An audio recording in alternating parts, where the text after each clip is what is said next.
s'agit des extras de l'hôtellerie, des extras de la restauration, et même ici à l'Assemblée nationale, qui comptait, j'en parle au passé, un certain nombre d'extras, dont Éric qui disait l'Assemblée nationale c'est 70% de mes missions, ou plutôt c'était.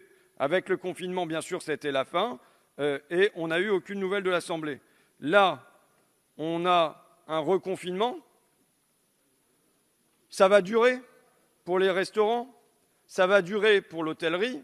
La demande, elle est simple, elle est raisonnable et elle est équitable.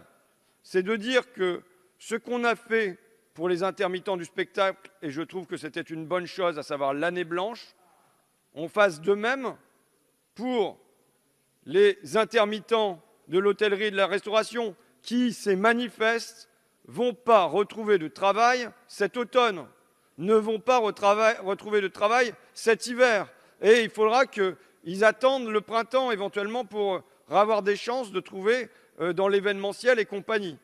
Donc ça paraît un amendement de bon sens que de dire que ces extras de l'hôtellerie et de la restauration ont droit aussi à une année blanche qui leur permette de tenir jusqu'au printemps prochain avec des droits au chômage et non pas la chute vers le RSA. Ah, je le rappelle quand même, 567 € pour une seule personne.